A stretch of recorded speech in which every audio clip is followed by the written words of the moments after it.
Good morning. My name's Alex Schadenberg. I'm the Executive Director of the Euthanasia Prevention Coalition. I'm here with Angelina Ireland. She's the Executive Director of the Delta Hospice Society. We obviously share a common goal, which is the protection of life throughout all its stages in the sense of at the end of life.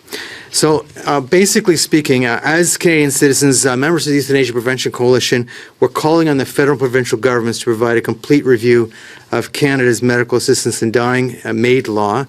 The reason is it's never been done. We oppose MAID being considered a form of medical treatment. We believe that MAID is incompatible with and must be separate from palliative care. We support the traditional definition of palliative care that intends neither to hasten nor postpone death, and we support healthcare sanctuaries as a human right in Canada. So basically, this whole point that we're focusing on is on March 17, 2021, Bill C-7 passed.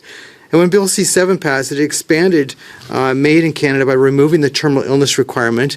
It removed the 10-day reflection period in the law, and it created this two-tier law where if you're terminally ill, there's no waiting period, but if you are not terminally ill, there could be a 90-day reflection period, and it extended to these people for their euthanasia death. But on March 21st, 2025, Canada received a critical review by the United Nations Committee on the Rights of Persons with Disabilities, the CRPD, of our MAID law.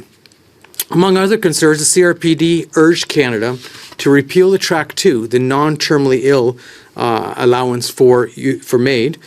It also said that they rejected the concept of expanding MAID for the sole underlying medical condition being mental illness. They also rejected the proposals to extend MAID to mature minors and by advance requests. So we see this from the United Nations. We also then saw, which is very important why we need to look at our law and realize what's going on. On October 17, 2024, which last year the Office of the Chief Coroner of Ontario released a report from the Ontario MAID Death Review Committee. That report indicated that there were MAID deaths that have been driven by homelessness, fear, and isolation in Ontario. The report also indicated that people living with poverty were at risk of coercion, that people with disabilities were needlessly dying by MAID, and there were at least 428 non-compliant MAID deaths in Ontario between 2018 and 2023. This needs further investigation.